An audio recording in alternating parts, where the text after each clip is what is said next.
panique dans la bourse en ce moment. Il y a plein de monde qui capote. Tout baisse en ce moment. On devrait-tu vendre? On devrait-tu acheter? Qu'est-ce qu'on devrait faire? Mick, tu dis tout le temps d'investir dans le XQQ. Tu dis toujours d'investir dans VFV, le Nasdaq 100, S&P 500. Là, ces temps-ci, tu fais plus de vidéos sur la finance. Tu fais des vidéos sur plein d'autres affaires. Là, je sais plus qui croire, là. Écoute, on va parler de ça immédiatement. Si tu as des actions dans VFV, si tu as des actions dans XQQ, je vais te dire mon opinion dans cette vidéo. Bon, c'est vrai qu'en ce moment, ça a planté. Je vais être franc avec vous, là, ça l'a planté. Aujourd'hui, là, ça a un petit peu rattrapé. C'est rendu, aujourd'hui, il est à moins 3,33%. J'ai checké une heure à peu près, il était à moins 5,5%.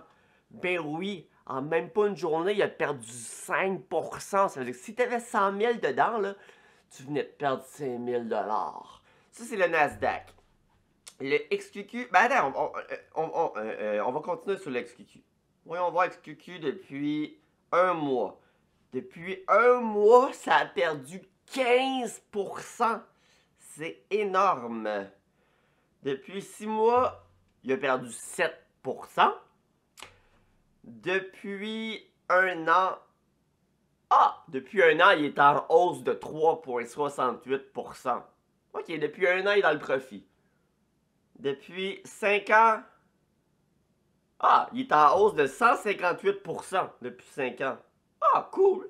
Puis le maximum depuis 2012, je crois, il est en hausse de 448%. Ben quand on regarde sur une grosse image, là, j'avoue que ça fait moins peur que de regarder depuis un mois. C'est sûr que depuis un mois, là, pas très cool. Maintenant, on va voir VFV. VFV stock. Aujourd'hui, il est en baisse de 2%. Depuis un mois, il est en baisse de 12%. Ça fait mal, ça, 12%. Depuis 6 mois, même depuis 6 mois, il est en baisse de 2%. Aïe, c'est une action vraiment pas bonne, ça. Depuis un an, il est en baisse? Non, depuis un an, ok. Depuis un an, il est en hausse de 10%. Ok, depuis un an, finalement, c'est pas si peu que ça. Hey, 10%, un petit 10% dans les poches. Puis depuis le maximum... non, 5 ans. 5 ans, il est en hausse de 80%. Beau petit graphique, ça. Et depuis le maximum, il est en hausse de 291%. Fait qu'évidemment, regardez sur le long terme, c'est-à-dire avec beaucoup d'années, beaucoup de temps, beaucoup d'échantillons, ben, on se rend compte que c'est... Check la petite drop de la fin, là. Check la petite drop à la fin. Tu vois, la mini drop, là? C'est ça qu'on a en ce moment, la petite affaire. La mini affaire en ce moment qui te fait capoter. Bon, je vais être franc avec vous. Parce que je suis tout le temps franc avec vous, en fait. Moi, il y a à peu près 2 semaines, là, j'ai acheté... XQQ était à 121 $, il y a 2 semaines. 2 ou 3 semaines. J'ai acheté pour 7500$ de XQQ. Puis là, il est rendu à 109 $. Ce qui me fâche, c'est pas d'avoir perdu l'argent. Ce qui me fâche, c'est que je me dis, maudit, j'aurais donc dû l'investir à 109 au lieu de 121. Mais malheureusement, j'ai pas de boule de cristal. Puis quand il était à 121, ben, je trouvais qu'il avait déjà descendu d'à peu près 5%. Et ça valait entièrement la peine pour moi de l'acheter. Bon, maintenant, si tu as des actions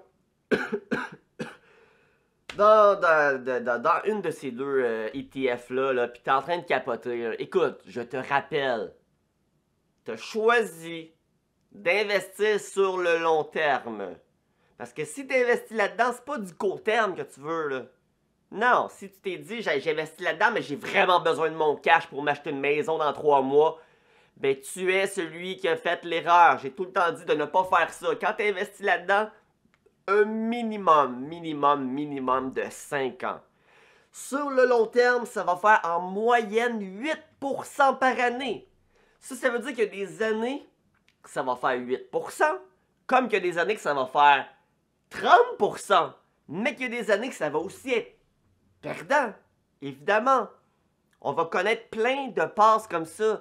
Les passes comme en ce moment, c'est pas supposé te stresser du tout, du tout, du tout. C'est juste normal. Faut pas que tu paniques. En ce moment, est-ce que je me sens paniqué?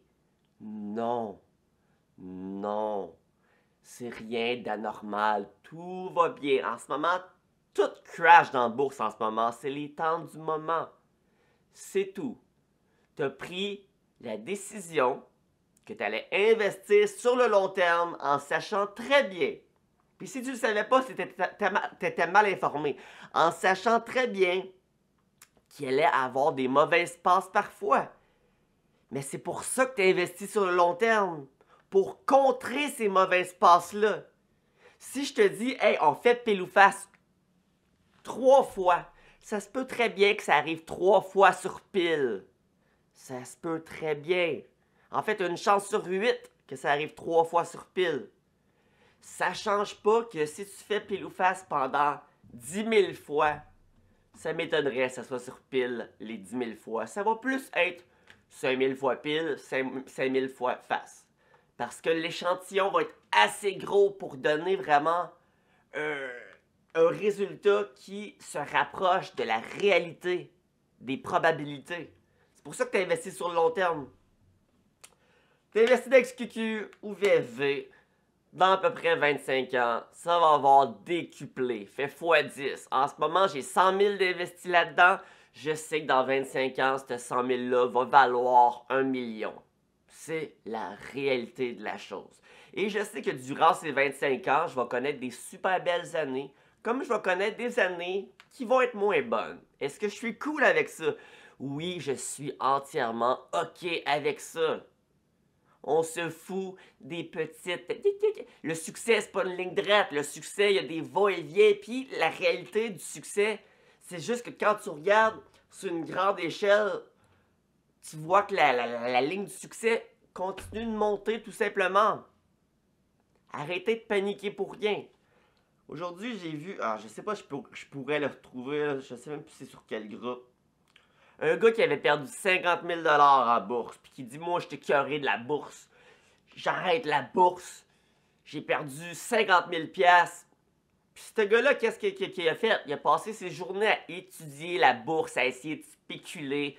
Il a perdu son temps, son énergie à essayer de faire de l'argent facile. Je vais investir dans crypto, dans ci, dans ça. Je vais devenir millionnaire du jour au lendemain. C'est pas ça que je vous enseigne, moi, devenir millionnaire du jour au lendemain. Ce que je vous enseigne, c'est d'investir sur le long terme, d'être discipliné, d'être wise, d'avoir la sagesse de Yoda.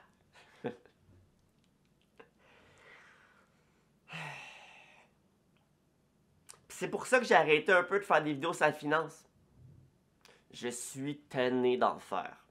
J'ai l'impression d'avoir tout dit ce qu'il y a à dire sur ma méthode d'investissement, sur ma stratégie. Je fais juste me répéter dans chacun des vidéos, quand dans le fond, c'est super simple ma méthode d'investissement. C'est super simple ma stratégie. C'est juste d'investir constamment. Si tu travailles 40 heures semaine, ben, essaie d'économiser le plus possible sur ton salaire. Et tout ce que tu es capable d'économiser, fous-le à chaque semaine dans VFV ou XQQ. Ici, c'est pas des conseils financiers, là. Non, non, non, je ne suis qu'un petit YouTuber. Mais, moi, c'est ce que je ferais. Et avec le long terme, ben, tu vas finir par pouvoir quitter ta job puis être indépendant financièrement. Moi, tu me donnes 500 000 $, là. Je travaille plus jamais, jamais, jamais de ma vie. Mon 500 000 est investi à peu près à 8% par année. Et je vis avec tout simplement ce 8% de profit par année, qui est 40 000 $ clair si c'est dans ton CELI. Clair, 40 000 clair par année. J'ai pas de famille, j'ai juste moi. Moi, 40 000 par année, là, c'est amplement suffisant. J'en ai même en surplus que je peux même continuer d'investir. Donc en ce moment, le message de cette vidéo, arrêtez de capoter. Le pire move que tu peux faire en ce moment, c'est de vendre à perte si c'est XQQ ou VLV, là. Si tu as une autre action vraiment merdique que tu essaies de devenir riche du jour au lendemain, c'est peut-être la meilleure chose que tu peux faire, vendre, là. Puis minimiser ta perte. Je le sais pas, ça dépend de quoi. Moi, tout ce que je parle, c'est ce que moi j'investis. Il y a souvent du monde qui vient me voir en privé. Hey, qu'est-ce que tu penses de cette action-ci? Qu'est-ce que tu penses de cette action-là? I don't care. Je m'en fous. J'investis sur le long terme. That's it. Je m'en contrefous d'investir dans la nouvelle crypto, le Shiba Inu, ou d'investir même dans Tesla. J'adore Elon Musk, vous le savez, mais j'investirai jamais dans Tesla. Parce que l'action est trop fluctueuse. Elon prend souvent des décisions qui sont tellement risquées. Lui, ça ne dérange pas d'aller broke. Il est prêt à tout mettre en ligne pour que ça marche. Puis oui, jusqu'à présent, ça a marché. Mais ça change pas que dans sa vie, il a pris des risques vraiment énormes. Puis il a été chanceux avec certains d'entre eux. Fait qu'en gros, c'est ça. Arrête de capoter. Puis chill, man. La vie est belle. Yes.